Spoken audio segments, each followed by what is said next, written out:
August 1940. The skies over Britain are on fire. The Luftwaffe has turned the English Channel into a graveyard of steel and smoke. From the white cliffs of Dover to the shattered streets of London, the thunder of aircraft never ceases. By day, the sun is swallowed by formation shadows. By night, firestorms light the horizon red. Britain stands alone. France has fallen. The continent lies under Hitler's boots, and now the full weight of the Nazi war machine turns west toward the last free island in Europe. But within this desperate hour, a new squadron has arrived, one few in the Royal Air Force fully trust. They are exiles, men without a homeland, their uniforms mismatched, their accents foreign. They are the Poles, pilots who escaped the ruins of Warsaw, Krakow, and Gdansk. They come not for England's sake, but for revenge. They are called Number 303 Kościuszko Squadron. And before this war is over, they will become legends. The wind carries the scent of oil, grass, and cigarette smoke across the tarmac of RAF Northolt. Mechanics roll hurricanes out of the hangars, their tools clinking against fuselages still scarred from yesterday's raids. Into this scene drives a line of trucks, tarps flapping in the summer breeze. Inside them, weary men in ill-fitting RAF blues, the new arrivals. As they climb down, British ground crews stop and stare. These aren't ordinary replacements. Their boots are muddy, their uniforms a patchwork of French khaki and old Polish insignia. They speak a language that rolls hard and fast off the tongue. A British sergeant mutters under his breath, "They'll never fit in." He couldn't have been more wrong. Among the group stands Jan Zumbach, 26 years old, tall, with eyes that seem to have seen too much. Behind him, Witold Urbanowicz, calm and composed. And somewhere among the laughter and commotion, Josef Franciszek, a Czech pilot with a grin that borders on madness. They are war's leftovers, men who refused to die when their countries did. When Germany invaded Poland in September 1939, these men fought until their aircraft were destroyed, their airfields overrun.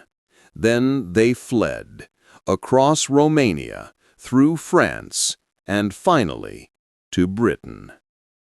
They've lost everything, their homes, their comrades, their families.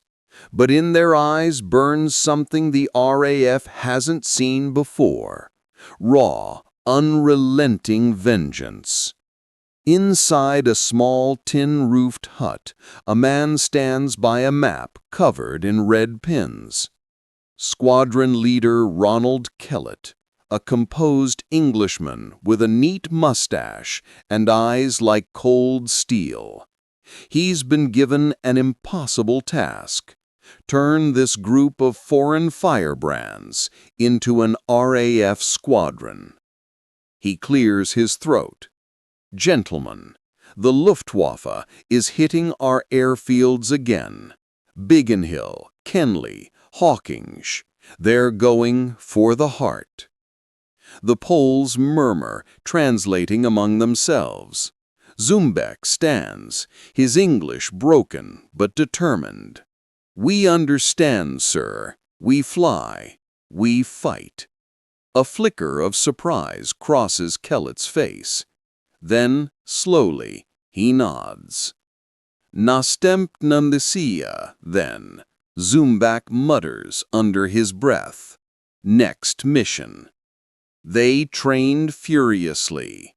The RAF expected months of adjustment, but the Poles were impatient. Manuals were ignored, English commands misheard, radio calls chaotic. But once they took to the air, everything changed. They flew their Hawker Hurricanes Mark I, rugged and dependable machines, armed with 8 Browning .303 machine guns. Not as sleek as the Spitfire, but in Polish hands, they became predators. The Poles didn't fly by formation rules. They didn't wait for perfect alignment or orders from control.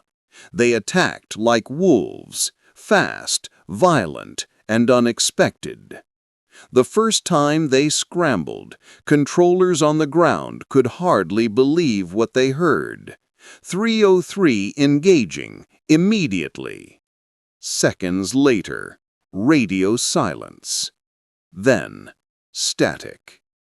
Then, cheers.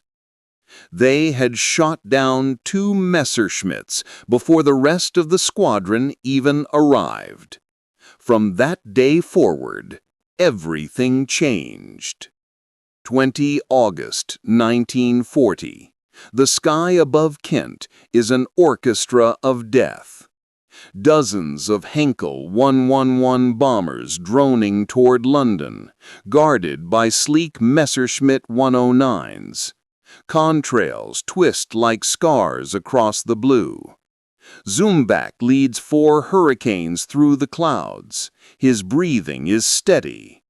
"Bandita, livy side," he yells, meaning bandit, left side. The flight breaks formation. The world tilts. G-forces slam him into his seat as tracer rounds rip past his canopy. A Messerschmitt dives behind him. Zumbach jerks the stick, pulling into the sun. His vision darkens, black edges closing in, but he holds it. The German overshoots. Zumbach squeezes the trigger. 8 Brownings roar. The Messerschmitt bursts into fire, spinning down like a comet.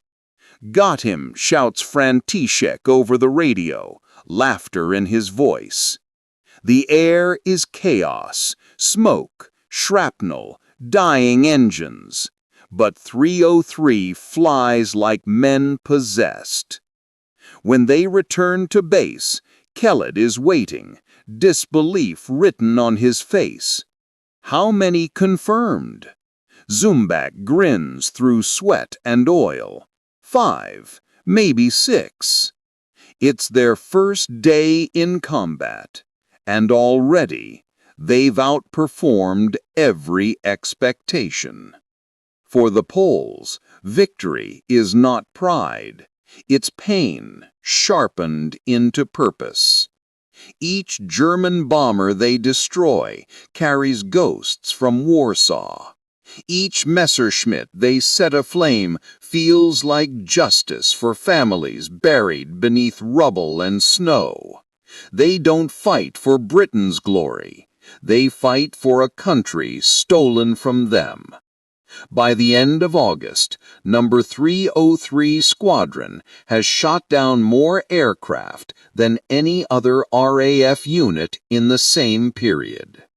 In just a few weeks, they've claimed over 40 confirmed kills. The British begin to whisper a name: the Angels of Death. The airfield is quiet now.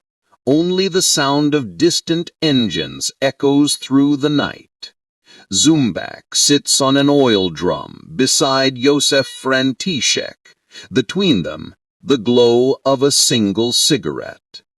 František exhales smoke, his grin fading. "When I die," he says in his Czech accent, "I'll crash into a Messerschmitt. Better that than landing." Zumbach laughs, softly, tiredly. but neither of them speaks again. Above them, the distant thunder of German bombers roll like drums of doom. London burns again tonight. The Hawker Hurricanes they flew were machines of both elegance and brutality. Each was powered by a Rolls-Royce Merlin III engine, 12 cylinders, liquid-cooled, delivering over 1,000 horsepower. When the Poles throttled up, the field trembled. 8.303 Browning machine guns lined their wings, each spitting fire at nearly 1,200 rounds per minute.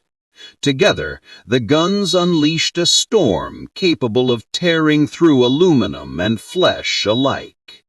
But the aircraft were only half the battle.